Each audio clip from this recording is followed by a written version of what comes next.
Maybe it shouldn't surprise anyone, though. After all, the London School of Economics claims in a scholarly study that Britain's re-elected opposition leader Jeremy Corbyn has been unfairly represented through a process of vilification that went well beyond the normal limits of fair debate and disagreement in a democracy.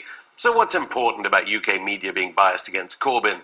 The LSE maintains that when a democracy cannot rely on its press to provide its citizens with information about political parties that meets the basic standards of fairness, then we can expect a political process that is equally unbalanced. To be fair, the LSE only analysed the newspapers, and given a broadcaster has been fined for bias by UK broadcast censors, we can be assured that TV coverage has been on the side of justice. Or can we? Tweet us what you think of the coverage of today's Jeremy Corbyn speech at the annual Labour Party conference in Liverpool. Meanwhile, we'll head off now to the LSE, which this week hosts Resist, the festival of ideas and actions. I'm joined now by one of the three-day Resist Festival's keynote speakers, punk pioneer, environmental activist and fashion designer Vivienne Westwood, whose talk is called The Rotten Financial System is the Enemy, We Are the Opposition. Vivienne, thanks for being on Going Underground again. What are you going to be talking about, and how will it help inoculate the 99% from corporate propaganda? 1 million people control 7 billion. There's no opposition. In this country, we've got Theresa May, but she's no different than Tony Blair or David Cameron or any of these other people who'll soon be forgotten anyway. We have to stop it. We have to stop the rotten financial system, because that is the means by which they control the whole world. There's no opposition, and we have to build an opposition, because you have to work through governments. You have to give them a feeling that they're being overpowered by the opinion against them, who want all the people who want to save the world instead of wreck it by continuing with the rotten financial system. It causes war, of course, and it causes climate change, and it's designed to create poverty. You're not going to discourage a lot of students from going into the financial services industry when you speak at the festival today? I don't know what the financial services industry means. What do you mean, bankers? I mean, they shouldn't do that. That's a disgusting thing to do. Unless you can be, unless you can sabotage the whole setup, then you might find a way to do that. It's a matter of life and death. And what I'm great about, which I've been trying to do all the time, is I give the complete picture. And so it's something that we're not being told purposely. But it's absolutely crazy, because these few people still want to keep siphoning off the profit from this system which is already failed.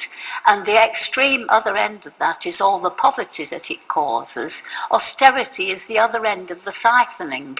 It's all created so that people can make a profit. It's nothing to do with real wealth, and it's nothing to do with the real situation in the world. In fact, the financial system we've got is just only there for investors, because we're actually bankrupt. And so it's like passing the parcel. You buy something to invest in, sell it on before it goes bankrupt, like fracking in America. That's exactly what happened. In a second, but Theresa May, I'm not sure whether you actually met Theresa May, the Prime Minister. You actually met? I've been on television discussions with her before once, but I made a point when I was invited to Downing Street at the London Fashion Week. Last week. I made a point of wearing this, Theresa, talk Vivienne, and I just went to her and said, "Can you give me 20 minutes? I'm coming to talk to you." She wears my clothes anyway, and I'm very happy for her to wear my clothes, but I'm totally against all her policies. All she's got to do is stop doing what she's doing, and we would turn the whole thing around. But the point is that we are writing an open letter as well, and I'm getting people to sign it tonight if they wish to, because it's a way of allowing them to express their opposition to the wrecking of the planet and the poverty that it's being caused in the meantime. The Labour Party official policy is now to ban fracking. Are you happy with that? Well, fracking is one of the causes of the way.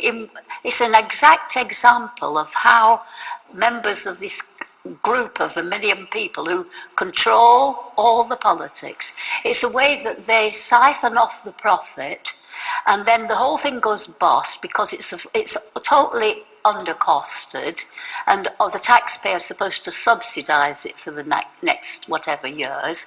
The government lets them do that in order to quickly get this profit, sell it on. It's like passing the parcel. Whoever's left holding the parcel goes bust.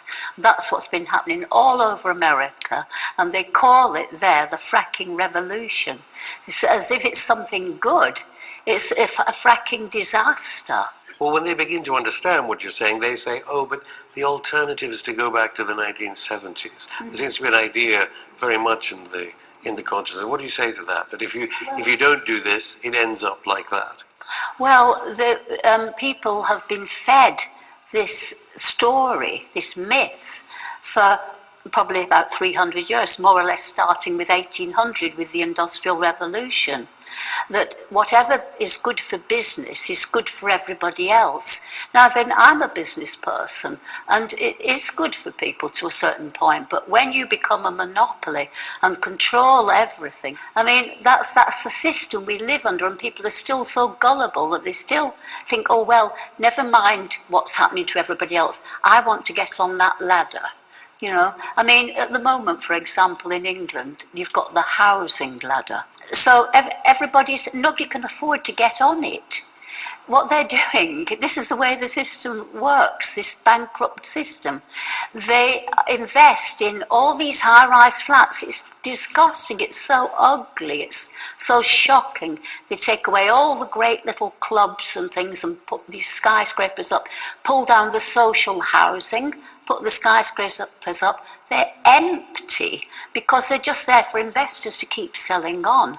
The whole rotten system is based on this. It's based on your mortgage is your collateral. It's something you can sell on all the time. That's all it is. It's just like gold. It's a mortgage.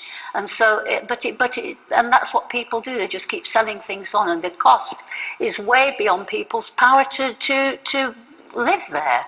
What about wars? What about wars, though? Will the million people, you say, that run the world, I mean, what will they think of Jeremy Corbyn's Minister for Peace that he wants? Well, what we have to do is to try to influence. I'm trying to influence Theresa May. And if I can do that, I'm not trying to influence any other of them. If I could do that, and we actually could achieve a green economy in no time at all, just like that, then you know, it would be an example for the rest of the world. You have to start somewhere. Let me just tell you, I've been an activist for about 4, 5, 6 years, and in all that time, not one of these million people has done one thing to promote the green economy. They've all done the opposite. They all promote the fossil fuel industry.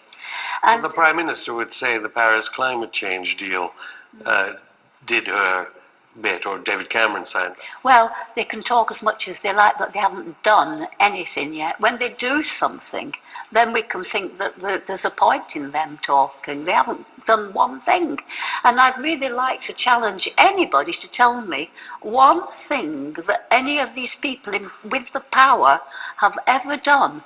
None of them. Well, they say nuclear power will be the future. Hinkley Point nuclear power station, they seem to say, is a green way of pursuing energy policy. Well, I don't think so. I don't think it's very green. And apart from which, it's going to cost an absolute fortune. They're not going to be able to do it. They haven't even developed the technology yet. And if it does happen, it'll all be down to the taxpayer to pay 5 times for something they don't even need, because solar energy, even despite having no help from these people in power, will be so much more cheaper than any other electricity. Nobody will need Hinkley Point at all. It's a total dinosaur. We know that. It's not, leaving aside whether it's harmful for people, whether it, you know, causes all these things you hear about anecdotally.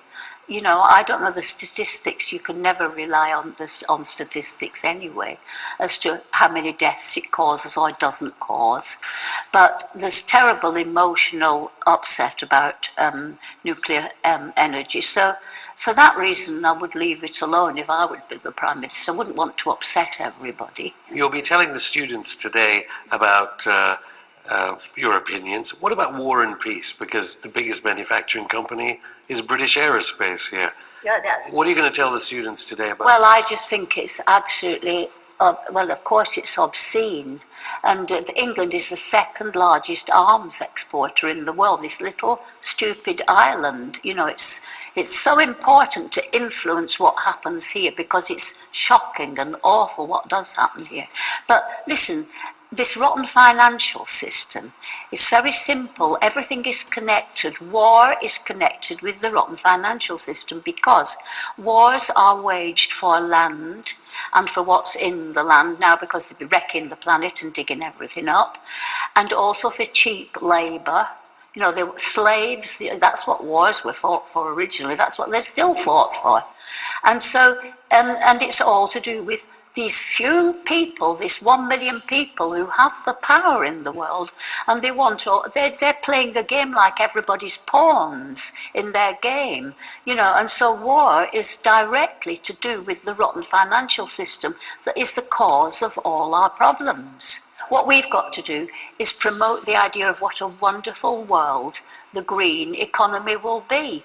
People will be equal to each other. You'll get culture instead of consumption. Everybody's sucking up.